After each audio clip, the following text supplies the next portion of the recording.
Ever tried, ever failed, no matter. Try again, fail again, fail better.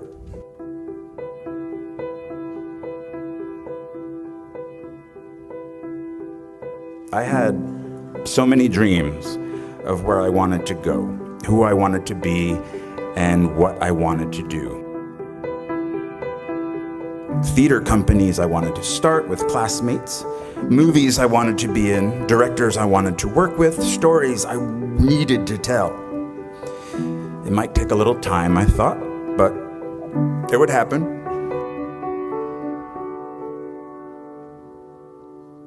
What I didn't have was cash, a bank account, a credit card, or an apartment. I just had debt.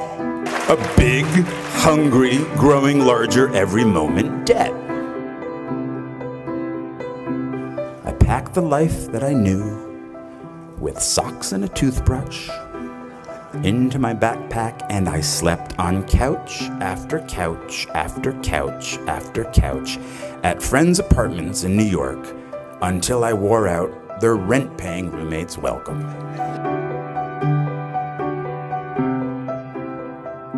I dusted pianos at a piano store on Ludlow Street for 5 months. I worked on the property of a Shakespeare scholar for a year, pulling weeds and removing bees' nests. I went on unemployment once, but not for long. I couldn't handle the guilt. Eventually, I was able to pay rent for a spot on the floor of an apartment on the Lower East Side, but my roommate had a breakdown and disappeared.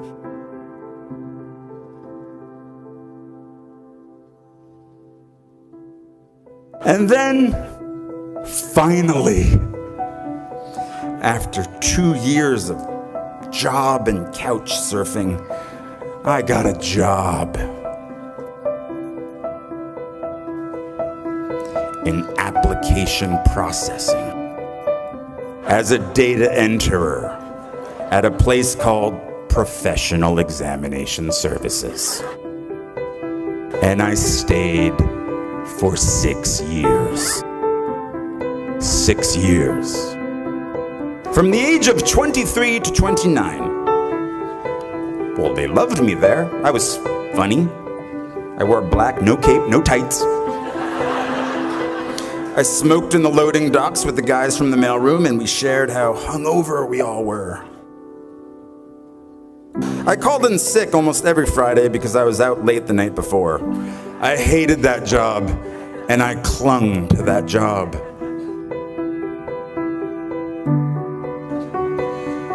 Because of that job, I could afford my own place.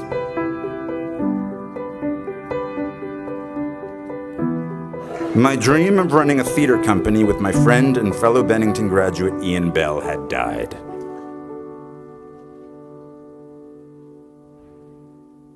When I was 29, I told myself, the next acting job I get, no matter what it pays, I will, from now on, for better or worse, be a working actor. I got a low-paying theater job in a play called Imperfect Love, which led to a film called 13 Moons with the same writer, which led to other roles, which led to other roles. And I've worked as an actor ever since.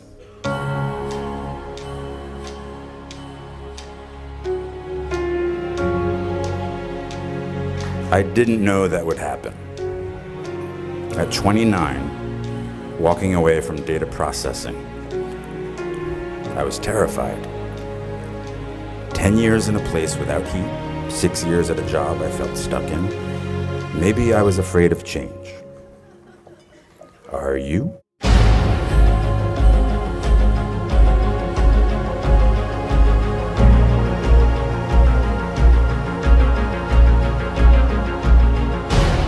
And so at 29, in a very long last, I was in the company of the actors and writers and directors I'd sought out that first year, that first day after school. I am by their sides. Raise the rest of your life to meet you.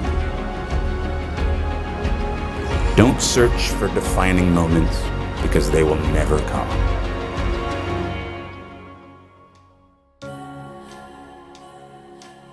The moments that define you have already happened, and they will already happen again.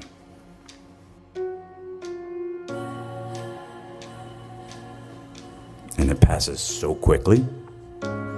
So please bring each other along with you.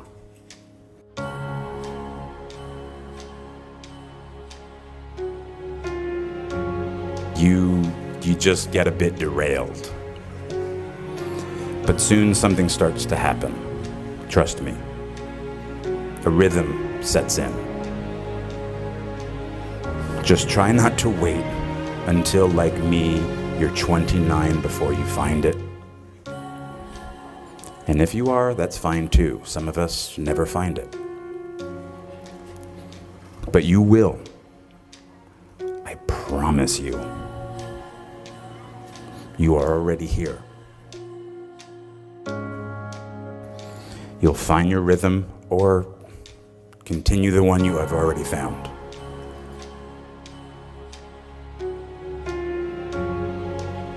Don't wait until they tell you you are ready. Get in there. Sing.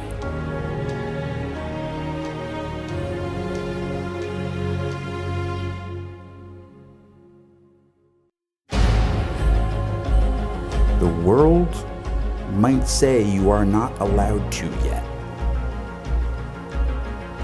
I waited a long time out in the world before I gave myself permission to fail.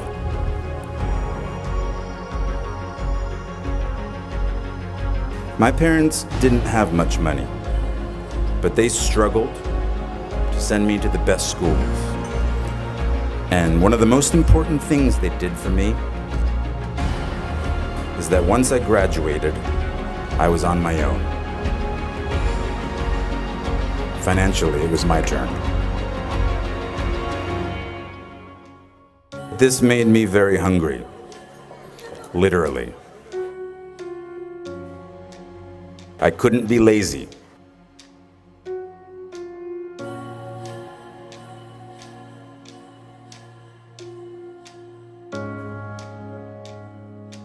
At the end of the day, none of us are happy with our jobs all the time.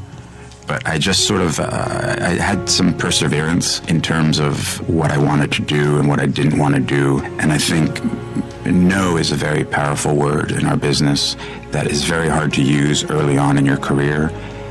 But I also think I was pretty arrogant when I was younger.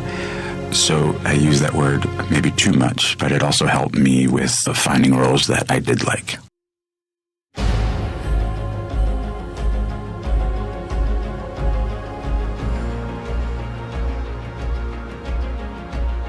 We burn very brightly.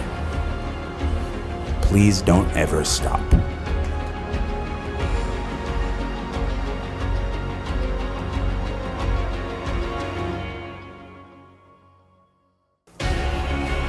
Please don't even bother asking.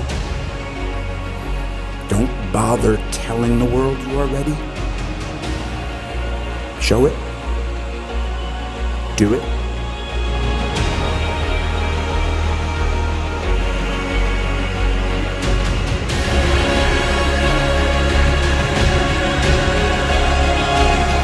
What did Beckett say? Ever tried, ever failed, no matter. Try again, fail again, fail better. The world is yours. Treat everyone kindly and light up the night.